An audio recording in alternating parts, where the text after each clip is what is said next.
Daisy wanted to win. She needed to have the last word, but she had no idea how much damage it would cause. You argue so much just to prove you're a man. No wonder you're so small down there. The moment those words left her lips, the air in the room shifted. A marriage already riddled with cracks had just split open a fault line. Daisy and Raymond had been together for years. To outsiders, they seemed like an ordinary couple, going to work, coming home, sharing meals. Friends and neighbors would say they were doing just fine. But behind closed doors, their reality was different. Their marriage wasn't disaster, but it wasn't thriving either. It was built on quiet conflicts, never explosive but sharp enough to leave invisible wounds. Disagreements were never truly resolved, only pushed aside. Sarcastic remarks, masked as humor, carried weight neither wanted to acknowledge. Over time, these little moments stacked up, forming layers of resentment that neither of them addressed. The warmth they once had faded, replaced by a constant tension that lingered between them like a shadow. Raymond had always seemed self-assured, a man who spoke with conviction, carried himself with confidence, and appeared unshaken by anything. At least, that's what Daisy believed. She never imagined that beneath his composed exterior lay something fragile, something deeply personal that he had kept buried for years. And in one careless moment, she shattered it. That night had started like so many others, tense, exhausting, filled with frustration. Another argument. Another shouting match where neither was really listening. It was never about finding a solution. It was about winning. And Daisy wanted to win. Without thinking, without realizing the weight of her words, she threw out the insult. You argue so much just to prove you're a man. No wonder you're so small down there.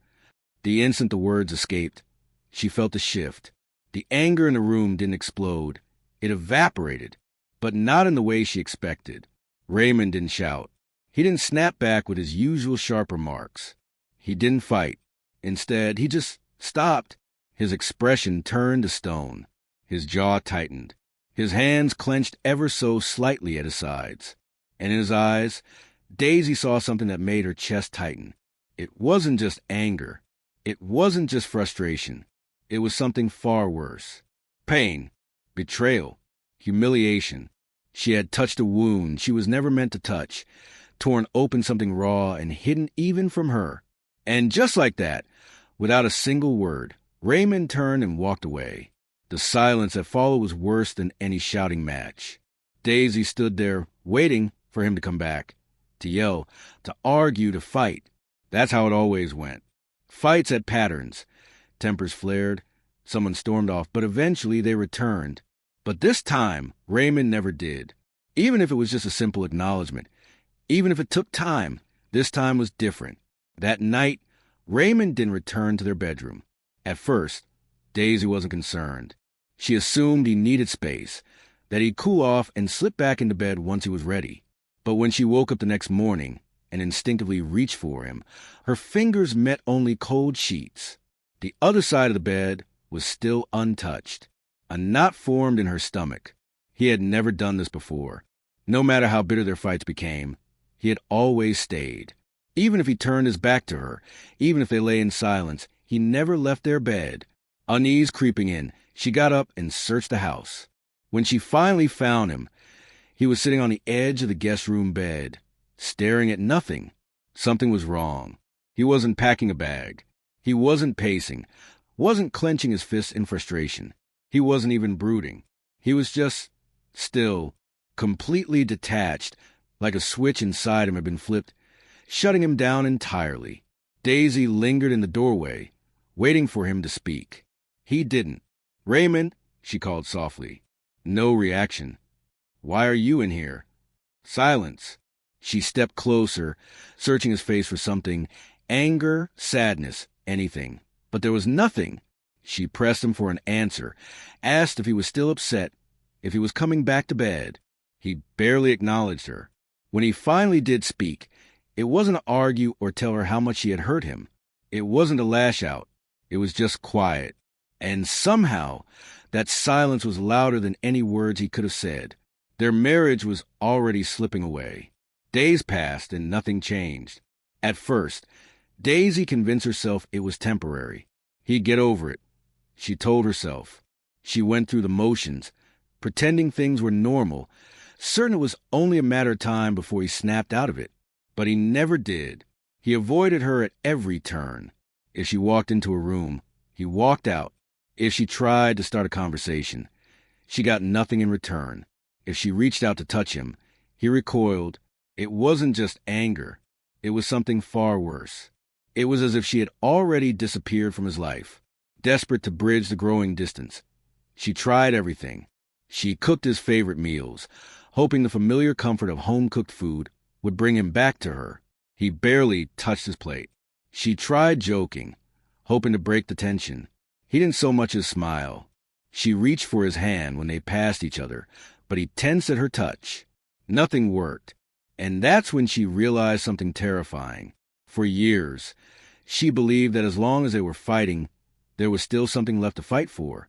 That anger, at least, meant there was still emotion, still a connection, however strained. But now there was nothing, and that emptiness was more devastating than any screaming match they had ever had. A wound too deep to heal. What Daisy didn't understand was that her words hadn't just hurt Raymond in that moment. They hadn't simply embarrassed him or bruised his pride. They had torn open something far older, something that had existed long before she ever came into his life. A wound he had spent years trying to forget. Raymond had spent his entire life trying to outrun it. His insecurity about his size was something he never spoke about, not to his friends, not to past lovers. But the memories lingered. The laughter, the whispers behind his back, the quiet humiliation that followed him through the years. He told himself it didn't define him, that he was more than that. He worked to bury it, to build a life where it no longer mattered. And then, in a single breath, the woman he loved most, his wife, had thrown it back at him. Some wounds, once reopened, never heal. For Raymond, this was one of them. In high school, a single false rumor destroyed his confidence. It spread to the wrong person, the girl he had a crush on. She didn't lash out, didn't tease him, didn't even acknowledge it. Her indifference cut deeper than any insult. That moment followed him into adulthood, feeding the insecurities he tried to suppress. Then came his last relationship, the one that shattered him completely. When things fell apart, she didn't cry or beg him to stay. She simply shrugged and said, "You'll never satisfy me." From that moment on, he built walls. He masked his pain with confidence, making sure no one could hurt him the same way again. Then he met Daisy. With her, he felt safe. He let himself believe he was enough. Loved. Until the night she said it. "You argue too much to be a man. No wonder you're so tiny down there." In an instant, she dragged him back to every humiliation, every betrayal. But this time, it wasn't a stranger wounding him. It was his wife. And suddenly, he wasn't sure if he could ever see her the same way again. Daisy felt the distance growing between them. But she clung to the hope that things would return to normal. Then one night, she found his phone unlocked on the counter. An email was open. Divorce proceedings. Her heart slammed against her ribs. Panic gripped her as she turned to see him emerging from the bathroom. She held up the phone, voice shaking. "Are you really divorcing me over one argument?" His expression remained unreadable, his voice quiet. "You think this is just about that night?" And in that moment, she finally understood. This wasn't just about the words she had thrown at him in anger. It was about all of it.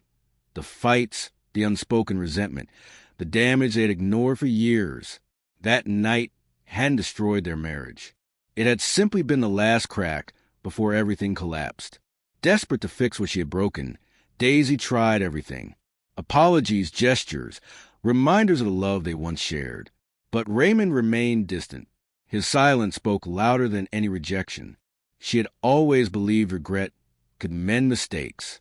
But this felt different. Then, one evening, she found him in their bedroom, packing. Her throat tightened as she whispered, "Are you really leaving?" He let out a heavy sigh, fingers tightening around the suitcase handle. "I don't know if I can get past this." No anger, no accusations, just the truth. And somehow, That hurt more than anything else. Tears slipped down her face. I love you. I messed up. Tell me what to do. For the first time in weeks, something shifted in his expression. He hesitated, then finally said, You can't take it back, and I can't unhear it. But maybe I don't want to walk away. Not yet. It wasn't forgiveness. It wasn't a promise. But it was something, and right now, it was all Daisy had left to hold on to.